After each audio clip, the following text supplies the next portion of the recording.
Life has a way of hitting you when you least expect it. One ordinary Tuesday morning, I thought my day would be just like any other. My name is Daniel, I'm 36, and I believed I had a perfect life, a loving wife, a comfortable home, and neighbors I trusted. That morning, I had rushed out to the office, leaving my wife Emily at home. Everything seemed normal, but something in the air felt off. I shrugged it off as my imagination. Work was busy, and I tried to focus, but a strange feeling gnawed at me all morning. Around noon, I realized I had left some documents at home that I urgently needed for a meeting. I called Emily to see if she could help, but her line was busy. My stomach twisted as I drove home, hoping it was nothing serious.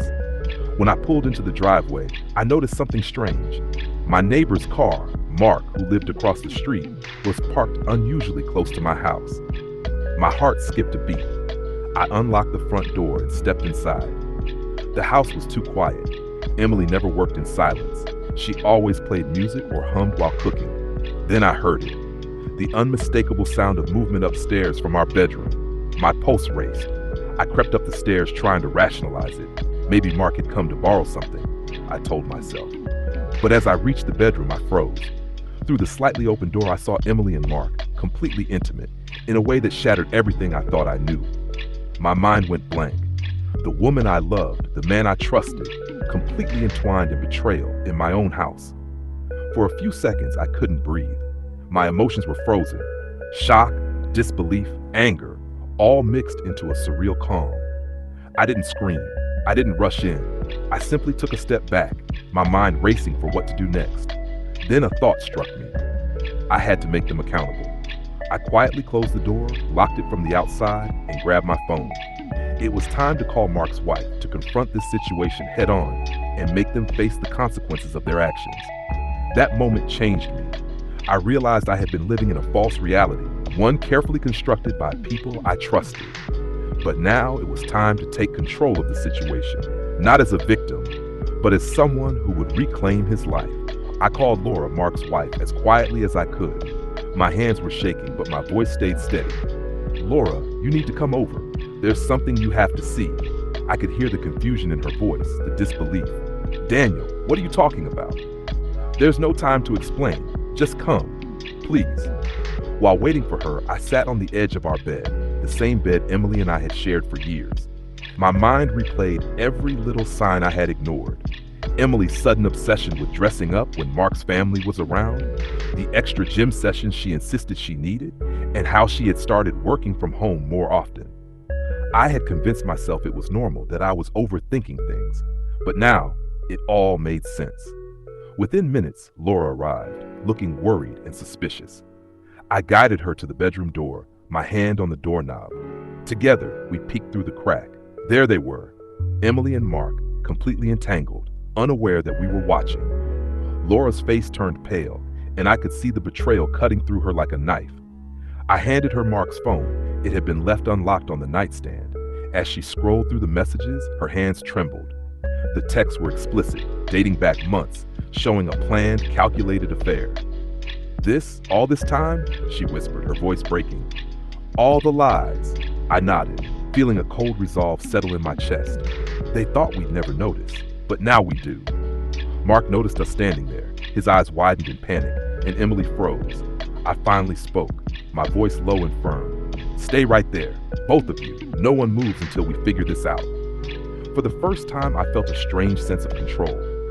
The shock and hurt were still there, but it was mixed with clarity.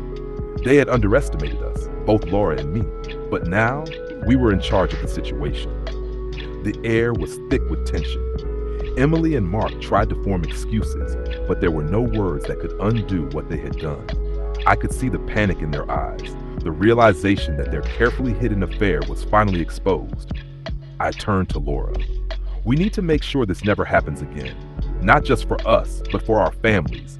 We have to handle this carefully." She nodded, tears streaming down her face, gripping my hand tightly.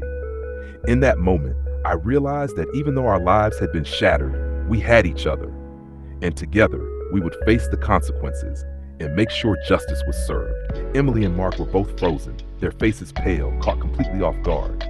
The betrayal on display in our own bedroom made everything feel surreal. I could see their shame, but there was no sympathy left in me, only a burning need for accountability. Mark tried to speak first. Daniel, I can explain. It's not what it looks like. I laughed bitterly, the sound hollow in the tense silence of the room. Not what it looks like. Mark, I don't need explanations. I saw everything. And your texts, the planning, the lies, months of betrayal. There's nothing to explain anymore. Emily shrank back, wrapping a towel around herself, trying to maintain some sense of dignity. Daniel, please, it just happened. I didn't plan this. I cut her off. You didn't plan it? That's exactly the problem. You didn't plan it because you thought we'd never find out. You both thought you were untouchable. But now, the tables have turned. Laura and I exchanged a glance. She was shaking, but I could see determination in her eyes. We were no longer victims. We were partners in confronting the truth. I moved closer to them. Here's how it's going to work. You both are going to stay here. No one leaves until we decide what comes next. And every word, every confession you make will be recorded. Everything will be documented. Emily gasped. You wouldn't. Oh, we will, I interrupted firmly. It's time for honesty. And the reality is harsh. Your affair has consequences, not just for you, but for everyone involved. Mark's confidence crumbled, replaced by fear. He had thought he was clever, untouchable, untied by moral constraints, but now he realized he was completely exposed. Laura stepped forward, her voice steady despite her trembling hands. Emily, Mark, you have hurt so many people. It's time to face it. We trusted you, and now you must live with the weight of your choices. The room fell silent, the tension almost unbearable. Emily and Mark whispered to each other, realizing that their private world of lies was over. Every secret had been uncovered, every hidden intention laid bare. I took a deep breath, feeling the calm clarity that had settled in me since I saw them in the act. This was no longer about shock or anger. It was about taking control. The affair had been exposed, and now the next steps would define the future for all of us. The air in the house was thick with tension. Emily and Mark were sitting on the edge of the sofa, visibly uncomfortable, knowing there was no escape. Every glance they threw at each other was laced with guilt and fear. I started slowly, my voice calm but firm. Mark, Emily, this isn't just about what I saw today. It's about every lie, every secret meeting, every stolen moment behind our backs. You planned this over months, and now it all comes crashing down. Mark swallowed hard, his hands shaking. Daniel, I didn't think anyone would ever find out. You didn't think? I interrupted. You didn't think, yet here we are, and Emily, you helped plan it. Don't act innocent now. Emily's eyes welled with tears. I never meant for it to go this far. I didn't want to hurt anyone. I leaned forward, locking my gaze on her. Not wanting to hurt anyone doesn't erase the damage you caused. Not just to me, but to our families, to Mark's family, to everyone who trusted you. Do you even realize the betrayal? Laura stepped closer, her voice steady and cutting through the tension. Emily, Mark, you've been living in a bubble of your own lies. Every decision, every lie, every hidden encounter, you've dragged all of us into your chaos. And now it's time to face the truth. Mark's bravado was gone. The confident, untouchable man I had once known was replaced by someone small, terrified, and ashamed. He looked at Emily, perhaps realizing that she was no longer his ally in secrecy. I pulled out my phone and hit record. Every word, every confession is going to be documented. Your plans, your lies, your cheating, everything. And it will be used if necessary. Do you understand? Emily and Mark nodded, their voices barely audible.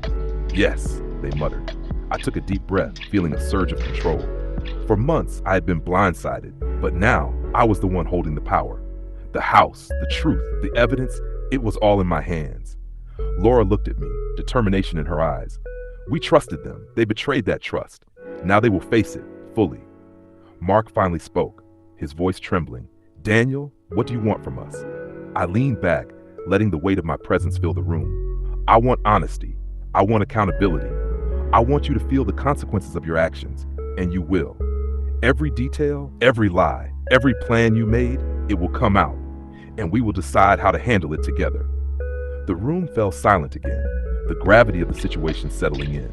Emily and Mark had no more excuses, no more secrets, and no place to hide.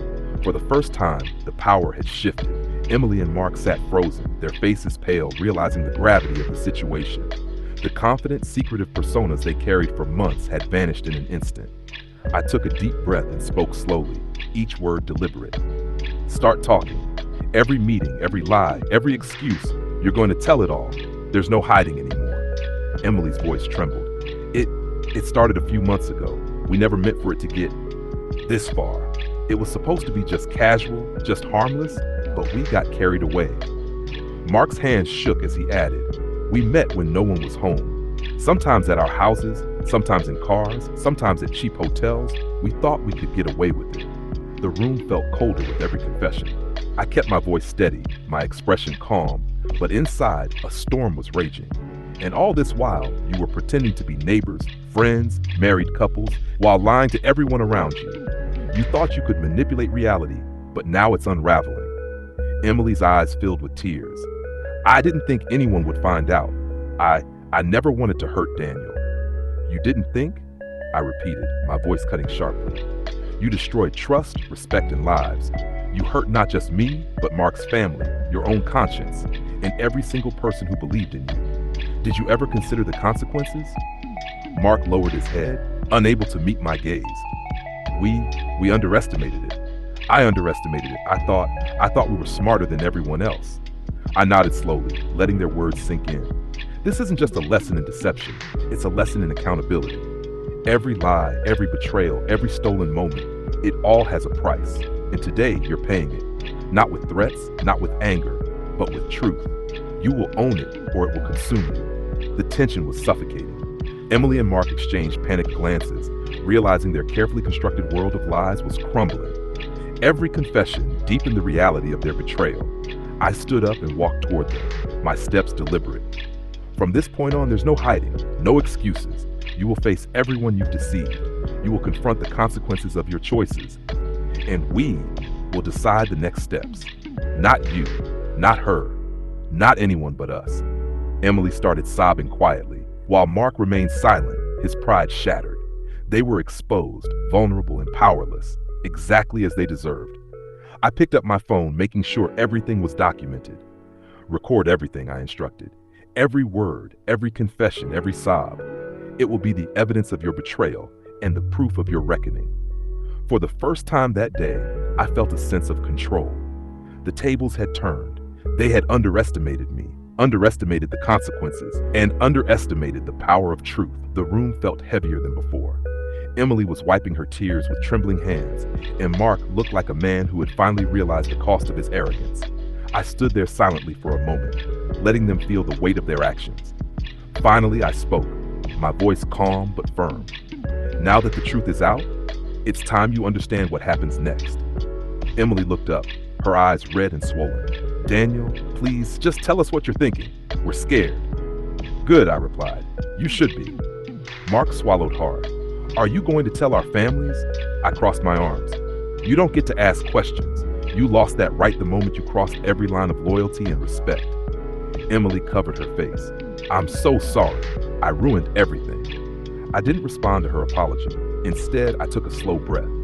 You both spent months planning your secret world, your messages, meetings, excuses, lies. You thought you were careful. You thought your little adventure would stay hidden. But now it's over. And from this moment, things go my way. Mark nodded weakly. We'll cooperate. Just please don't destroy everything. I stepped closer, my voice dropping. You destroyed everything yourself.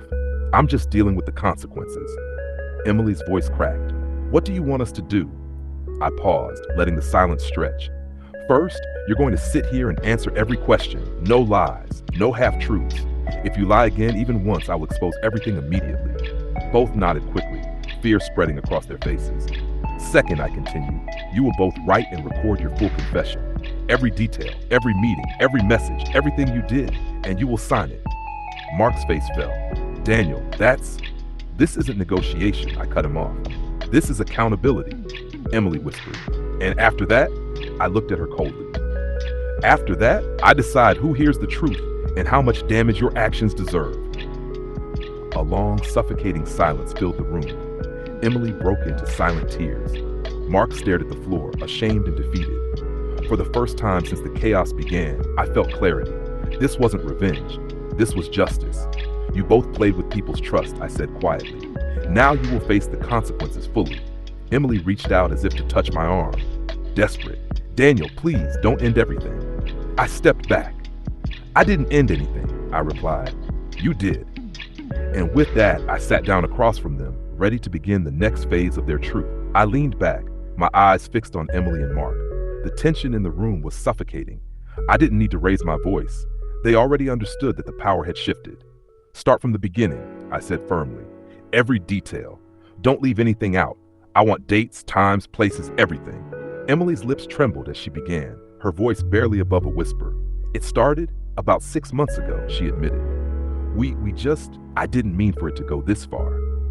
Mark shook his head, looking guilty. It wasn't just her idea. We thought it would stay secret. Secret? I echoed sharply. Do you know what you've done? You've destroyed trust, not just with me, but with everyone around you. You lied, manipulated, and used people you called friends, and for what? A few stolen moments? Emily sobbed. I was lonely. I didn't feel appreciated. Appreciated? I scoffed. You had a family, a home, a life, and yet you risked everything for a thrill? For Mark? Mark lowered his gaze, ashamed. I never wanted to hurt anyone. I just got caught up in it. I picked up a notebook from the table. Write it all down. Every secret meeting, every message, every lie you told. And then you're going to record it. Every word counts.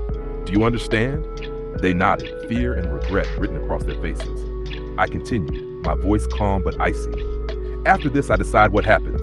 You will no longer manipulate, lie, or deceive. Everything you've done will be on record. Every plan you made, every plot you thought was clever, it's over. Emily's voice cracked. I'm sorry, I can't take back what I did. No, I said quietly. You can't. But you can face it. You can finally own your choices. That's the only way anyone can start to heal from this. Mark whispered, will we lose everything? You lost the right to call it yours the moment you betrayed trust. I replied, now it's in my hands, and I'll make sure justice, not revenge, is served. The weight of my words hung in the air like a storm cloud. Emily's hands shook as she picked up the pen, and Mark followed reluctantly. They began writing, their confessions spilling onto the paper with every ounce of guilt they carried. For the first time that day, I felt a strange sense of control. This was no longer chaos. This was order. This was accountability. And nothing would ever be the same again. The room was heavy with silence as Emily and Mark wrote down every secret, every lie. Their hands shook, their eyes darted nervously toward me, but I didn't flinch. I let them feel the weight of their own betrayal. Once they finished, I gathered the papers and read them carefully. Every detail was there. Secret meetings, late-night messages, excuses and lies. I could see the panic on their faces as they realized just how exposed they were. This is everything, I said calmly, placing the stack on the table. You've given me the truth. Now it's time to face the consequences. Emily whimpered. Please, don't ruin our lives. Your lives are already ruined, I replied evenly. This isn't about revenge. This is about accountability. You manipulated people, broke trust, and lied for months. Now you own it. Mark looked at me, his voice trembling. What are you going to do? I took a deep breath. I'll contact our lawyers.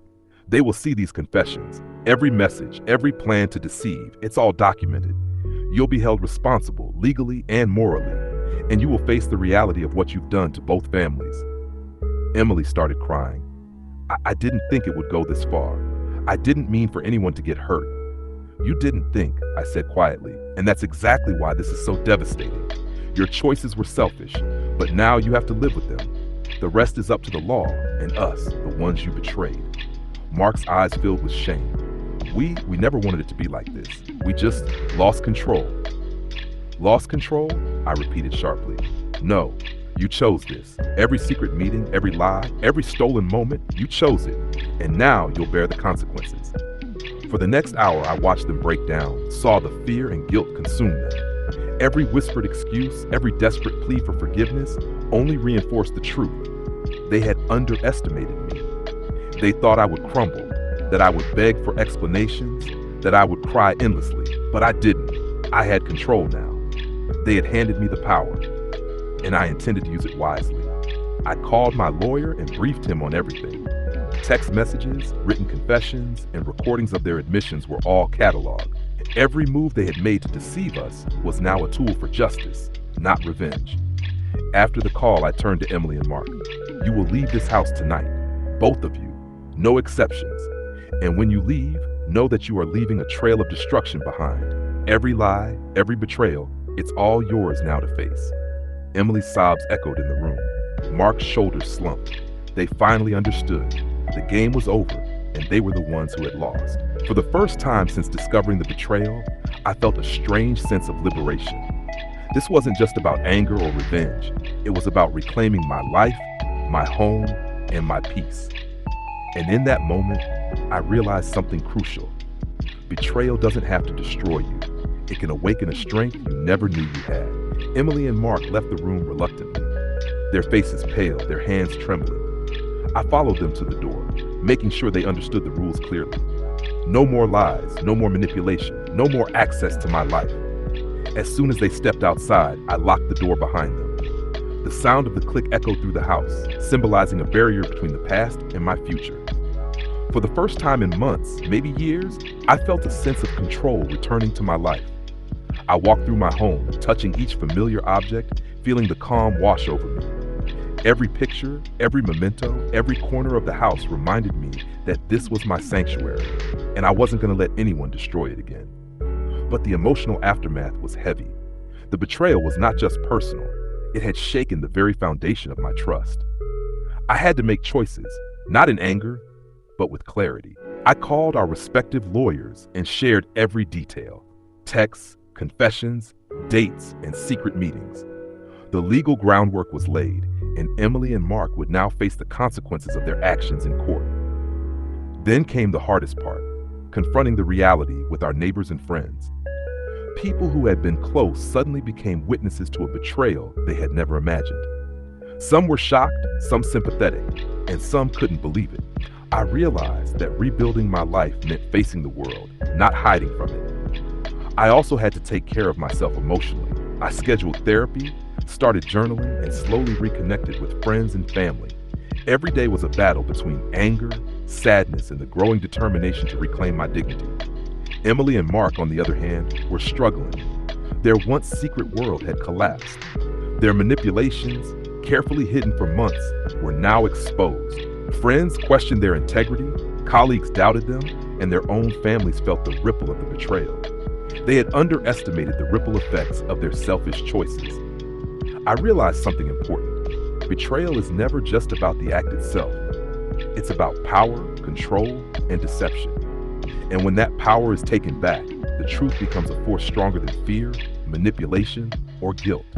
That night, as I sat alone in my living room, I felt a strange combination of exhaustion and liberation. The storm had passed, but the lessons remained. I had survived betrayal. I had witnessed deceit. And now I was stronger, wiser, and more resilient than I had ever imagined. From that day forward, I promised myself, no one would ever manipulate me, deceive me, or take my trust for granted again. My life, my home, my peace, it all belonged to me, and I was finally ready to rebuild it from the ashes of betrayal. The following days were a whirlwind of legal consultations, evidence collection, and emotional processing. Every message, every photo, every detail of Emily and Mark's betrayal was meticulously documented. My lawyer assured me that the case was ironclad, the truth was on my side, and justice would follow. I also started reclaiming my personal space. I changed the locks, removed anything that reminded me of their deceit, and began redecorating parts of the house. Each small improvement felt symbolic, a way of taking back control, brick by brick. At work, I faced awkward encounters. Emily's actions had made waves even outside the home. Colleagues whispered, some offered support, and others simply avoided the subject. I realized that living with integrity means enduring the fallout of others' mistakes without letting it define you.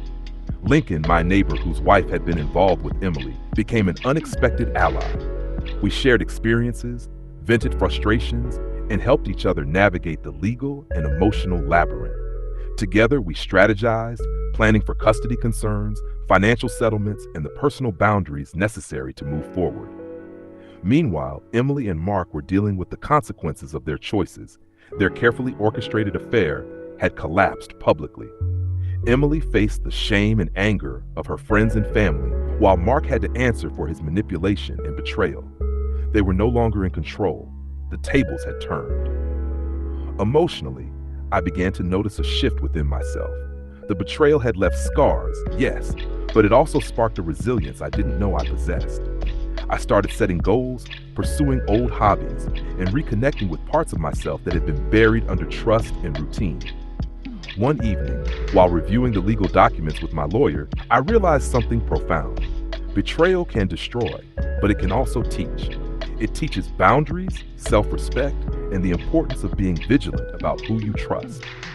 The house that once held deception was slowly becoming a sanctuary of strength and renewal. By the end of the month, Emily and Mark had limited access to their personal belongings and were facing significant legal repercussions.